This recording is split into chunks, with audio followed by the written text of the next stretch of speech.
There's a growing conversation right now around men's mental health and some pretty concerning numbers behind it, too. Millions of men in the U.S. are dealing with depression, anxiety, and isolation. Few, though, actually seeking help. But there is a new effort called the Mirror Initiative trying to tackle both the stigma and the shortage of men in the mental health field. Let's talk more all about this with psychologist Dr. Daniel Singley. Dr. Singley, important topic this morning. It's great to have you on the show. Thank you. Well, thanks for having me on, Dan. What do you think's really driving this rise in mental health struggles for men right now? There's so much. We talk about the mental health crisis, we talk about loneliness epidemic, and really it's a systemic issue. There's so much happening, and sort of the meaning of what it is to be a man and to safely be a man these days keeps changing, and frankly, it's pretty confusing for folks. Part of what we're working on with this initiative, unfortunately, the last few weeks have seen a series of violent activities by men. Hmm. And when this happens, we tend to ask the question, well, what was going on with their mental health? And that's a very, very important point. At the same time, we think we need to go up some levels of analysis and look at the healthcare system. And the point we're driving at is we're not sure that the mental health care system is set up for really to understand these men and to show up for them and to bring them in. So we're trying to increase the pipeline of psychologists who are male to make sure that psychologists of all gender in the field understand the research base and the evidence base, but we're also trying to set up conditions that make it more likely that men will actually seek the help that they need. Gosh, you've given us a great setup there. I want to dive into all of that. But you said something Sure. there I kind of want to parse a little bit. You talked about how can you safely be a man? Oftentimes we'll hear masculinity itself labeled as toxic. Is that kind of what you mean by that? What do you mean? How do you safely be a man? And what's the answer to that? Yeah, so to be clear, the research on this is very straightforward. There's nothing toxic about maleness or masculinity. Usually, what people are talking about is that kind of rugged, traditional, aggressive, independent, stoic guy. And it's the guys that are only that are only willing to be that kind of man in all situations, work, sports, hobbies, marriage, and so forth. They tend to die 6 years younger than age matched females, higher levels of divorce, higher levels of depression. Men account for 80% of the suicides in this country. And really, what the research has shown is that it's the guys that can yes and, the dads that can do that, the men that can be tough and stoic when that's what the situation calls for, but on the other side, can also be empathetic, show compassion, have more insight into themselves, communicate, productive conflict, and so forth. You need to be able to do both in order to live longer and have more quality and quantity of life. You also talked about the loneliness epidemic. I just read an article, perhaps you did too, a few weeks ago in the Wall Street Journal about masculinity being in crisis. It pointed to a survey where it said 15% of men reported they have no close friends at all when discussing this male loneliness epidemic. How much of that is related back to cell phones? And if it is because of this stuff that we are just glued to, is it only going to get worse over the next few generations? I hear that a lot. Let me first say I don't believe that masculinity is under attack. I believe it's under construction. And that's uncomfortable for some folks, as is all change. And there's no doubt about it that social media and video games and doing virtual types of communications like we're doing right now contributes to the issue. I would say it runs deeper than that, in that men and boys are generally socialized to have more but more superficial relationships, and there are all kinds of aspects of life, like different milestones, becoming a parent, retiring, getting married, and so forth. The tendency is for guys to not maintain those relationships and to try to get all of our connection and emotional intimacy needs met, oftentimes by a romantic partner, and that's set up to fail. You need 3 or 4 buddies outside of family and romantic partner. It's just the awkwardness of bro dating tends to make guys, it's just not the right time. It's been too long. It'll be weird. So yeah, it's the system. It's how we socialize, boys and men. And definitely, technology is part of that isolation. A selfish question here as a father raising two boys under the age of 4. Um, how do you raise those boys to become men who are adept to deal with this kind of heavy stuff? I mean, how much of it starts at an early age at home? And what's your message to parents raising boys this day and age? To be aware that they're not necessarily going to get the same messages from school and their coaches and these other folks as they will from you. But honestly, Dan, for you as the dad, the unique position you're in is just model that flexibility and balance. Sometimes it's time to be tough and aggressive, and other times it's time to be able to talk about, I feel hurt, I feel concerned, I'm worried about you. And particularly with boys, being able to talk with them and give them the sense that you're there for them. You're modeling this balanced way of being, and at the same time modeling using emotion words and making it so that they expect that that is an important part of relationships. It sounds so, oh, the psychologist thinks everyone needs to talk about feelings. Okay, fine. And there's a lot of research that shows that when boys are better able to understand what's going on within them, to name it, and then to be able to talk to just a few people, including their dad, who can be there for them, it does so much for their ability to regulate their emotions, to feel interpersonally connected, to feel attached to you. So just be balanced and keep your head in the game. But it sounds like you're already doing that. Have you heard about cryptocurrency? A little thing that you probably have heard of because it's been around. People are using it every day to make deals, to make investments, to buy things. But you might be wondering, what is crypto? I still don't get it. I'm kind of one of those people, so we're one and the same, but we do have one person who knows a lot about it. That is Caitlin KP Perna. I want to call her the crypto baddie. Can we do that, KP? Yes. Can we do that to break down crypto for us? Because Yes. like so many people and myself, I still don't really get it. And I know that you work so much with it. First of all, thank you so much for coming into the stream. Thank you for having me. I'm so happy to be here. Yes, and you look fabulous. I Thank love it. That's why I'm you. calling you the crypto baddie. Thank you. Talk to us a little bit about cryptocurrency. We've heard of Bitcoin. I know that that's kind of the big first initial crypto that kind of came to the market. And I could be wrong about that, so correct me if I am. No, you're right. But what is cryptocurrency and how are people using it every day? Yeah, and it's a great question. It's good to break it down. The way I like to think about it is you have all your money today has all these intermediaries, right? You swipe your card, your bank is in the middle of that processing it. You send a wire, there's a clearinghouse that has to clear it. There's all these intermediaries. Crypto removes all of that and allows you to send money peer-to-peer. It's a decentralized network, so all of the transactions are being validated by a bunch of computers all over the world in real time so that the transactions can go through. So there's no middleman in the middle of the way of our money the way that there is in our Like a traditional bank. money. Correct. Okay. Yeah. So it's just like if I'm giving you $1, I don't Yeah. have to go through Wells Fargo to give you $1. No. It's the same like crypto, except I'm not obviously handing you a crypto coin. Correct. Okay. How are these coins produced? Because we hear a lot about like this energy and it's taking up all this to solve these math equations and things to create crypto.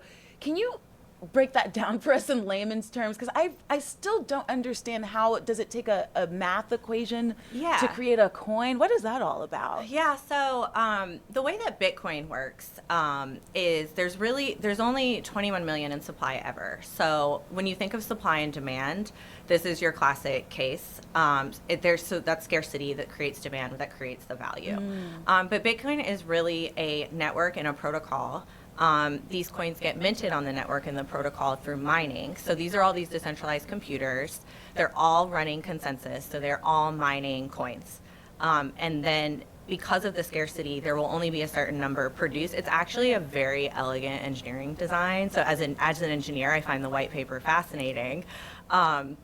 But so these coins are just being minted and produced on basically like a cadence, I would say. Every so often. I think the last one will be produced in 2140. That was so we'll never And that'll be we it. won't see it. Yeah. Wow. And then Wow. after that the Well, how do you know miners- that? I might live forever. Maybe we will. But so the last one is set for 2140. Okay. And then after that the computers that mine the crypto will, instead of getting paid in crypto, they'll get paid in fees off of that. So that's the way that they have designed it. So that's like so interesting. That's how it gets produced. It's really a protocol and an algorithm that does all of it. And I love, and you mentioned it, and I should have mentioned it too. Your background is in engineering. You have Yes. worked with a lot of these different firms. Tell us a little bit about where you've been, kind of in this journey of engineering and cryptocurrency. Yeah, so I got into crypto back in 2015. I've been on the engineering side, so I've built a lot of the infrastructure that supports sending money for a lot of centralized exchanges.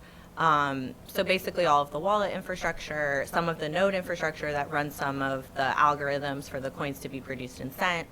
So that's where I've spent a lot of my time, is really like building and designing how companies will process all of these transactions or custody them, right? That's So right. if you wanted to sign up for, if you wanted to use an on-ramp such as like PayPal or Cash App, something easy, right? That users, like the UI is friendly, you've used it before, you recognize it.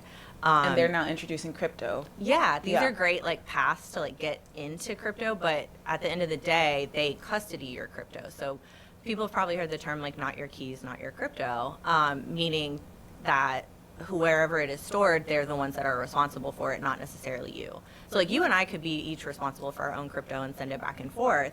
But if I purchase it through a centralized exchange, they're responsible for it. They hold it for you. Almost like a bank with your money. Yes, so I build a lot of that. Got it. Yes. Got it. Very cool. So now people, you know,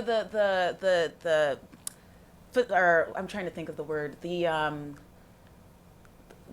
can't think of the word that I want to say right now, but basically all of this confusion about crypto, you have been able to demystify. That's what I wanted to say. Yes. Demystifying crypto. KP has helped us demystify. Now that we kind of know what crypto is, for the everyday person who we get this pop-up on Venmo saying, oh, invest in crypto. Or you get this pop-up on Cash App saying, oh, invest in crypto. Should we do it? Should we not do it?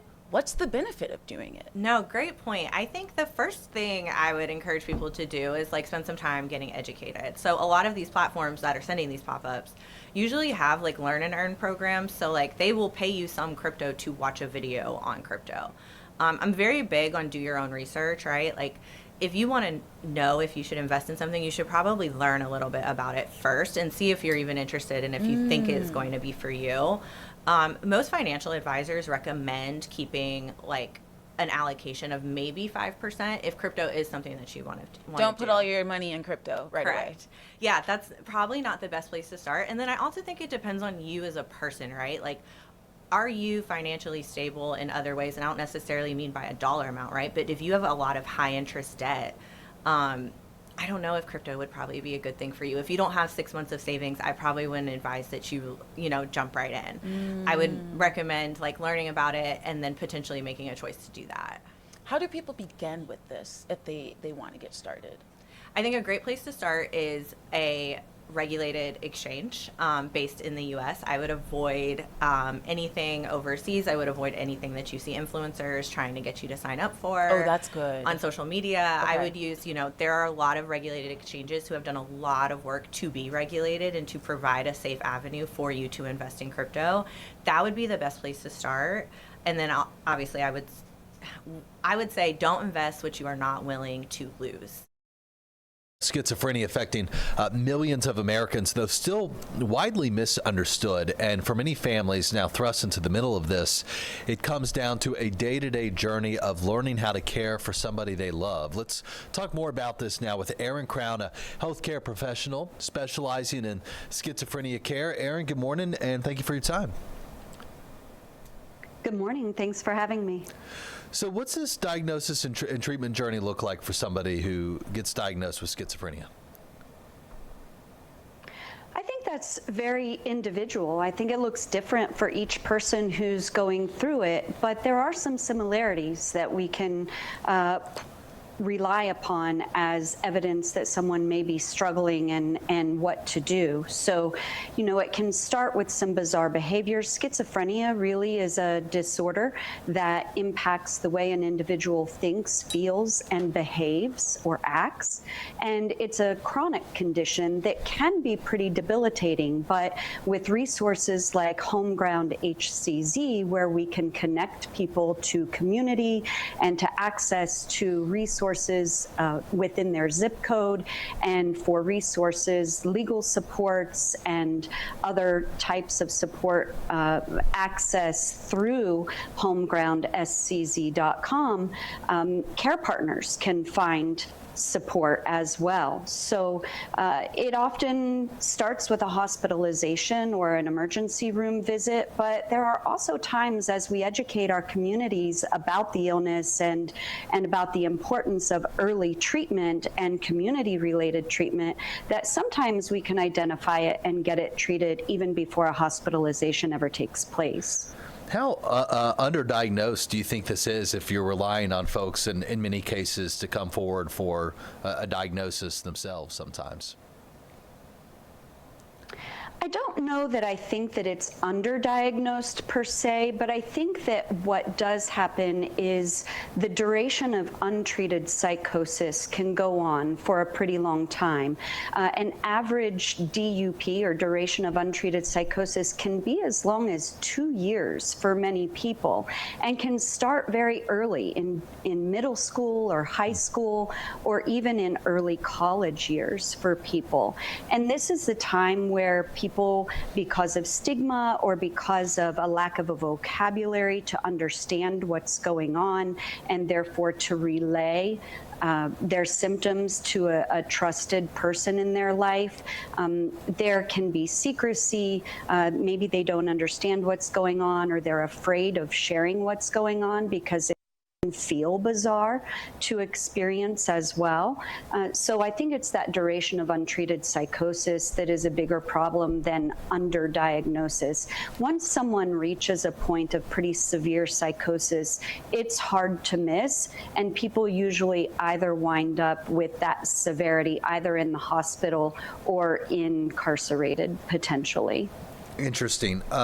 Thank you for clearing that up. Do you find that there's an age range for diagnosis? Is it typically early on in life, or does it kind of run the gamut?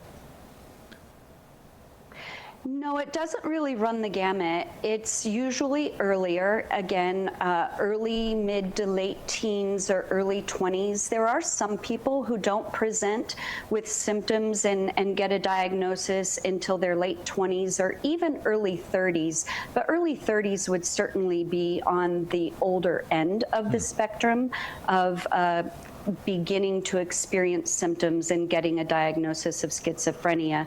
But again, for people who do experience symptoms of psychosis, or for a care partner or a school professional or a church member who begins to witness some bizarre behaviors in someone that they've known well and they just aren't seeming their usual self, homegroundscz.com is a great resource to go to learn more about it and connect to others, and to get some information about where they might go to try and have an individual evaluated. Okay, thank you for giving us that website. Can you just walk us through finally what the day-to-day care looks like for families, and any other final parting thoughts for them as they navigate this journey? Yeah, so again, different for every family. I have people on my caseload that graduate college with bachelor, masters, and even PhDs and go on to have very successful, productive professional lives. But those are the people who end up with care partners, community supports, and are utilizing resources such as homegroundhcz.com. And then there are others who, by the time they're 30 or 40, 40 or 50, and even sometimes younger, have burned the bridges, so to speak, and are relying on community support such as case managers and clinicians and therapists for their support networks because they didn't have early treatment and they didn't have resources at the time of their diagnosis, such as homegroundhcz.com, to rely upon for those supports, education, and community. We want to bring in constitutional law attorney David Cole for more context and perspective about the real world implications here. Thanks so much for the time. Thank you for having me. What stands out most to you from your legal perspective about the ruling and the dissent that we both gotten in the last few hours? Well, what's interesting, on the surface, everybody agrees that you don't want to have racial animus, racial discrimination driving the preparation, the drafting of congressional districts. Everybody agrees on that. Where the difference is, where the rubber hits the road, is on how do you prove that. And the majority says, look, we're not requiring that you actually have to prove what's inside somebody's head, that legislators acted with discriminatory intent when they created something like the Louisiana map without this new district. But the standard they set up for the effect that you have to show looks an awful lot like trying to prove intent. And so by sort of changing the standard, you've created a situation where it's very difficult to justify the creation of a new congressional district simply to give minority voters an additional voice in the process. Yeah, critics really saying that they feel like this would make it much harder, specifically for Black or Latino voters, to challenge maps that dilute their voting power here. And this is a conversation we're seeing all over the country right now. I'm thinking about Texas and California and beyond. Yes. Right. I mean, and it's the battle that's going on across the country right now is it echoes a lot of things in this opinion. The opinion says it's okay for a legislature to consider politics when it draws lines. You can try to keep incumbents in their position because that's what legislators do. They're political bodies. But what the Supreme Court said here is if you're going to challenge that based on race, you have to factor out all of those political considerations, as well as the fact that Democrats tend to draw more minority support than Republican candidates, to where you have left behind something that's clearly attributable only to race. That's a hard burden. That's a hard thing to do because we all know in the real world a lot of different motivations kind of get squished together. So it becomes a lot harder to make a claim of racial animus in that circumstance and in these situations across the country. There are two sides of this conversation here. I'm curious to get your input. One that says this weakens the Voting Rights Act, but another saying it just clarifies the limits. Where do you fall on that, and how should people be looking at not just the decision today, but the movement, kind of as we've seen challenges in many cases now to the voting rights legislation that was specific to 1965? There are a couple of things there that echo more broadly outside of this case. One of the points that Justice Alito makes in his majority opinion is the world has changed. The world doesn't look the way it did in the 1960s when this law was passed, and a lot of the just grotesque segregation that existed in the 50s and 60s has gone by the wayside. And that point certainly has force. Whether it has the force Justice Alito gives it is a matter for debate. Relatedly, Justice Kagan points out in her dissent, wait a minute, we dealt with this. We didn't, the government did. Congress dealt with this 20 odd years ago. It revised the Voting Rights Act the last time our court came out with a new test that made it harder to prove racial animus and made it easier. So I think, Justice Alito, that your opinion is contrary to what Congress intended to do when it wrote the rules in this area. All of that leads to this, that the courts are a little more hands-off than they might have been a few years ago. And if people want to pick up the mantle and try to create something that's more aggressive in this area, the solution is going to lie with Congress and perhaps state legislatures. The courts are just going to be less active than they've been historically. Because now, correct me if I'm wrong, it kicks down to the lower courts. Well, yes, it goes back. This case came up from a 3-judge panel. It's a unique thing for voting rights cases. I guess it goes back to them, but the Supreme Court's kind of told them what to do. So there's not a whole lot left there. But where it has effect in the lower courts, like right now, is in ongoing litigation across the country about similar issues, some of which have come out of this recent spate of redistricting. Some of them have just been simmering for a long time. In all those cases, both sides are going to have to step back and look at what the record in their case really means in light of this new standard the Supreme Court has come out with. And some of those cases may end up getting dropped or dismissed as a result of this because it's clearly harder to prove. Where do you think we go from here? What do you see as the next step?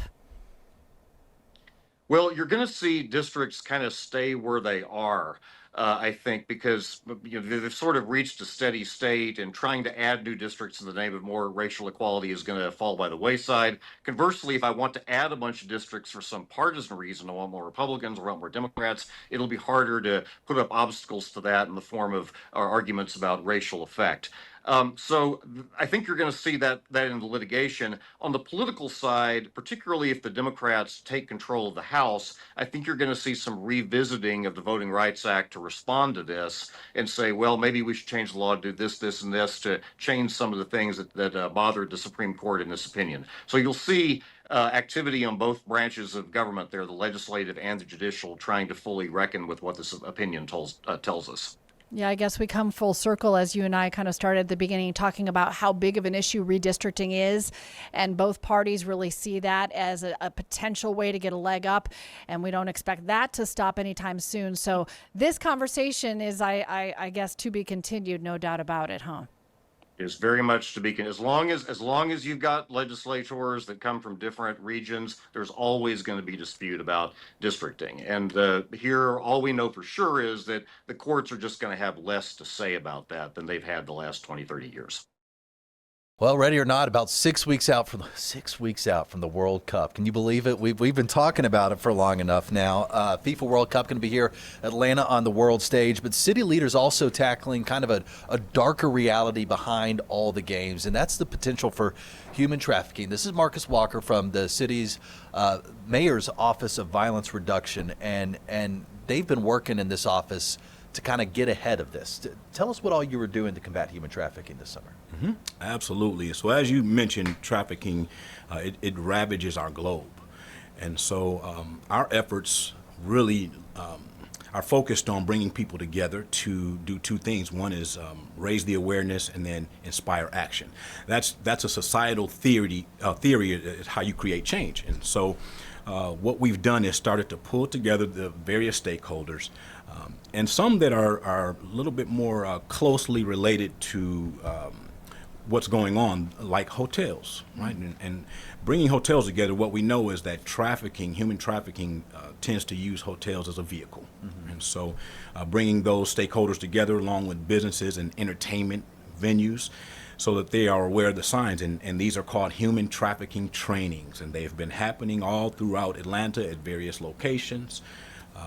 Some have been at hotels, others have been over at places like churches. And churches? Yes, because some churches are hosting the spaces for us, but also so that they can help us communicate the messages to their congregations. Sure. So that's been very helpful. Why do major events like the World Cup raise concerns about this? It's history shows us that entertainment events tend to bring out more trafficking. It's just what we see. And of course, it's just, again, because we know that money is an opportunity for those who are harboring harm. And so they will maybe use that as a weapon, as a medium to try to get things done. So we see that with global events all the time and a lot of times with sporting events like FIFA. Okay. Look, you're talking to these big stakeholders, folks who run the hotels and the motels, who may be around it more. But you have everyday Atlantans who are going to be using MARTA maybe to get to the games. They may brush up against human trafficking without even knowing it. What kind of signs should we be looking for as we move about the city over the coming months? I'm so glad you brought that up because the honest truth is it's everyday citizens that help change this narrative. I can just give you one quick example of a young lady that was being trafficked. She was in a car with the trafficker. Obviously, the trafficker got out the car to pump some gas, and she was able to use one of the signs. It was she flipped her windshield wipers up at this time, right? And so a lot of silent signs. And at that time, an attendant saw those wipers, and she immediately went into action. Right, and she was able to get some help there. There are so many signs that are available now, and we encourage those to go online because there are packages. We have them on, of course, the City of Atlanta website, but also some of the youth human trafficking servicing agencies that also have those signs that are available. Because what we know is if the everyday person can recognize signs, we can change lives. Look, I know this is something you've really dug into, this topic, in the last year as you prepare for the World Cup. Anything that surprised you as you've studied human trafficking over the last few years? You know, this wasn't so much a surprise, but it was a confirmation that it has become a digital platform. It doesn't look like what you and I may have known a long time ago with recruiting and trafficking. Now, most of the recruiting becomes online, and they're using simple things like Instagram, and Snapchat, and Facebook in order to recruit those into the trafficking world. Right? And so that was pretty much a confirmation of what we're seeing. Marcus Walker from the Mayor's Violence Office of Reduction. Anything else you want to add this morning? I really appreciate you being here in person. We touched on a number of topics. We have, and I appreciate you just allowing me to come today and just speak with our office or speak about our office. I will say this about FIFA: we also have a anti-violence toolkit that's available online, and that's for everyone. And it just includes simple tools and tips so that we keep Atlanta safe and make this the greatest experience for all that are coming for FIFA. Let's bring in Dr. Jesse Handler, a board-certified medical oncologist who specializes in treating gastrointestinal cancers. He's also an assistant professor at Emory University School of Medicine. So tell us, why has pancreatic cancer been so resistant to breakthroughs compared to other cancers? Well, I think it's been really challenging to treat for two reasons. One is it's typically diagnosed at a late stage after it's already spread to other parts of the body. And it is very often resistant to the treatments we currently have available, including our traditional chemotherapies. And so let's talk about this drug here that we're talking about in this breakthrough that he's speaking of. Tell us more about it. So daraxonrasib is part of a new class of drugs that inhibit a mutant protein called KRAS that is found in about 95% of pancreatic cancers and drives the proliferation and the survival of the cancer cells. We've been trying to target this protein for decades, but there have been some recent breakthroughs over the last few years that have allowed us to finally solve this problem and inhibit this protein in patients. And so as a doctor, when you hear a case like Senator Sass's, do you see hope or caution about reading too much into the response of one person here?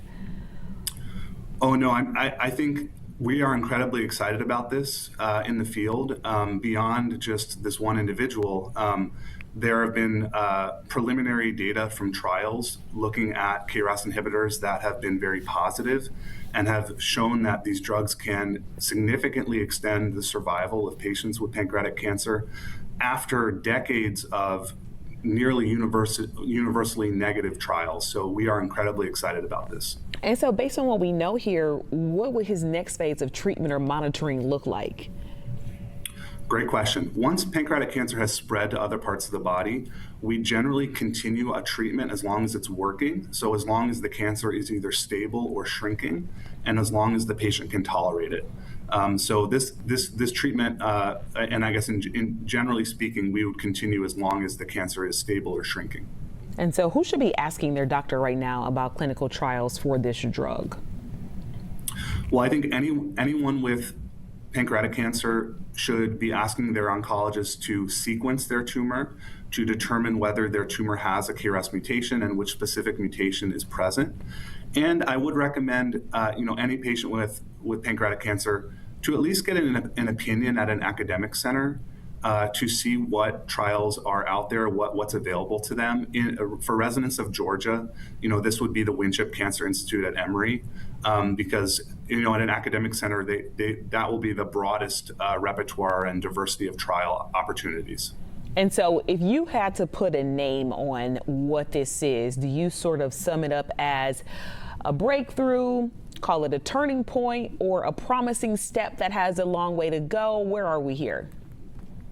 This is a major breakthrough. This is not a silver bullet. This is not going to cure pancreatic cancer, but I think this is going to revolutionize how we manage pancreatic cancer and significantly prolong the lives and improve the lives of our patients. And so you're talking about, a silver bullet. Let's talk about prevention for those who may say, I have a family history of this, or I just want to be a little bit more proactive. What are some preventative measures that people should know about in their lifestyle? So some risk factors, there are some modifiable risk factors like obesity and smoking. So trying to mitigate those with, smoking cessation, healthy diet, exercise. Unfortunately, we don't have good screening for pancreatic cancer. This is another active area of research where we're trying to develop screening methods. So I would say that the major things would be healthy diet, exercise, no smoking. Childcare, not just a family issue these days, it's also becoming a workforce issue across Georgia. When you think about it, you might have parents missing work or businesses struggling to hire, really just ripple effects being felt statewide. Joining us now to talk more about that is Idisha Bellamy, CEO of Georgia Child Care Association. Good morning. Thank you for having me. Idisha, just set the stage for us. What is the state of child care right now in Georgia? Yeah, I think the state of child care in Georgia is it is doing what it is designed to do, but it could do a lot more. Providers are really feeling the pressures associated with increased cost, staffing challenges, and so this is a really important time in Georgia's economic environment to make sure that we are investing in early learning.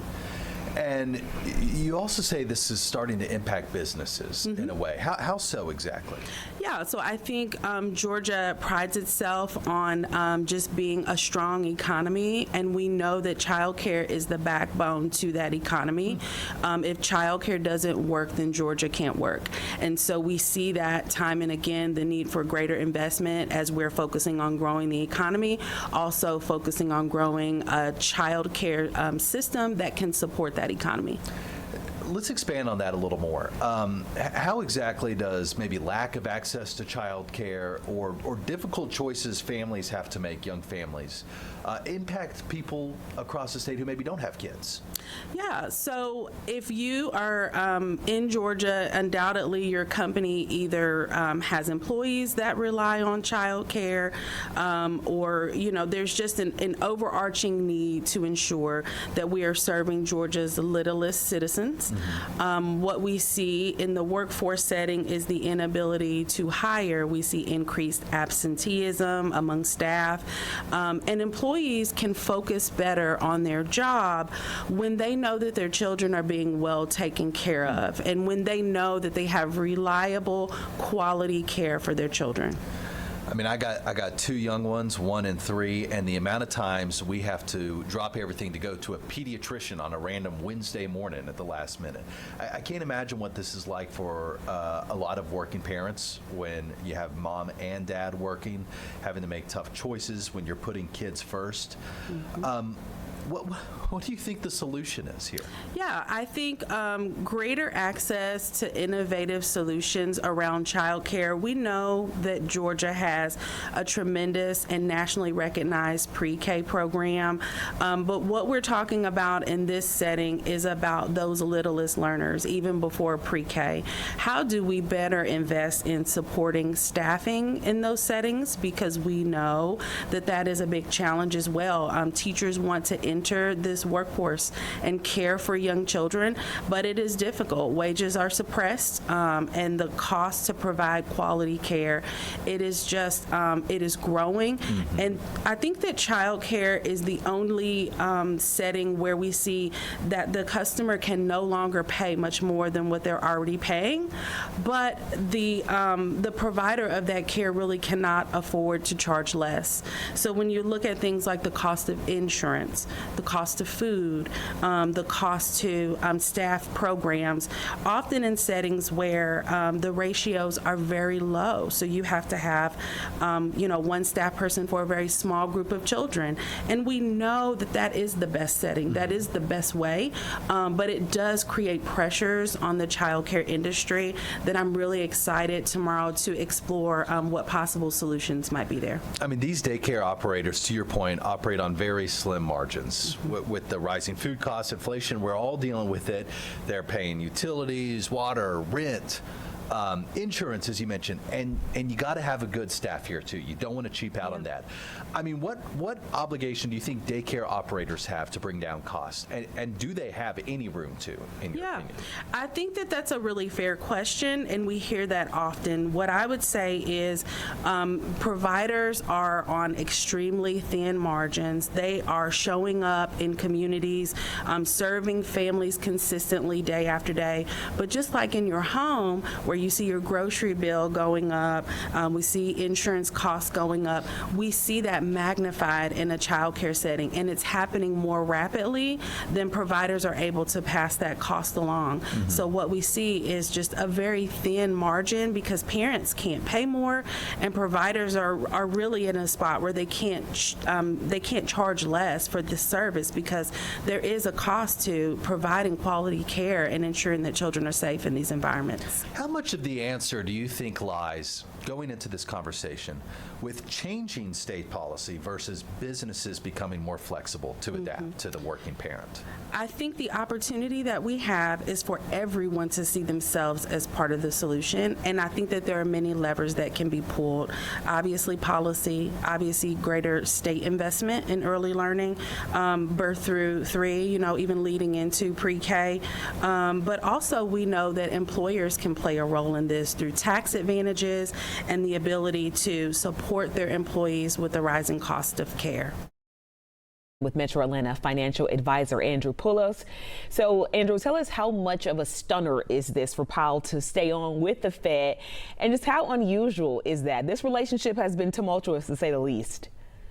It certainly has, and it seems like it's going to continue for a little bit longer as Fed Chair Powell doesn't seem to want to leave until 2028. This is quite interesting. Usually Fed chairs, when their term is over, they fly off into the sunset. That's not going to be the situation here from what it appears.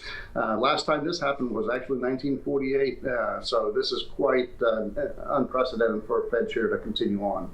All right, so this might be a little high level for most people. For the average person, why does all of this matter to them, and especially to their money? Well, certainly. Look, what matters is rates didn't come down yesterday. They may not come down in the coming months at the next Fed meeting.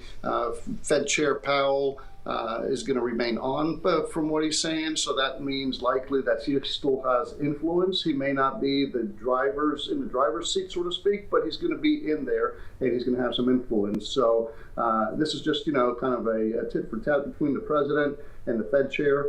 That's been going on, and this legal case that the DOJ has brought on apparently is a concern to Chairman Powell. So this is where we're at now, is that he's probably not going to leave. There's going to be influence there. The new Fed chair, while he's sort of taken on the baton and it's being handed by Fed Chair Powell, it's not fully being given to him, sort of, if you read kind of between the lines, right? Because Powell's still going to be there with influence. So all this really shows that the Fed is clearly divided. How does that uncertainty that we're seeing play out so publicly impact markets and retirement accounts? Well, markets don't like, obviously, uncertainty, and that creates volatility. So we can expect in the coming weeks and probably in the coming months, depending on what the Fed does and doesn't do and what kind of tone that the new Fed chair puts out, the markets will, have probably quite a bit of volatility that affects your 401k. As a viewer, expect volatility, markets going up, markets going down. Worse yet, it's going to be that if this war is prolonged even more, gas prices stay elevated, fuel prices, energy prices stay elevated, that's going to start taking a toll into people's pocketbooks. Summer's coming up with vacations, people may cut back. So it's going to affect the economy. We just don't know how much just yet. And so we know they held the rate steady, but are rate cuts still on the table this year? Yeah, but from what we're seeing right now, look, this is a divided Fed. So behind the scenes, this seemed to be unprecedented. There was really not a perfect consensus as to what they want to do. So we could potentially see rates increasing later this year. We're not sure. We were all expecting, the market, I think, was expecting some rate cuts coming in later into the year. But at this point, from what we saw yesterday with this, division behind the scenes and three dissenting on rate cuts, I'm not so certain that we're going to get some right now, especially if energy and fuel prices don't come down.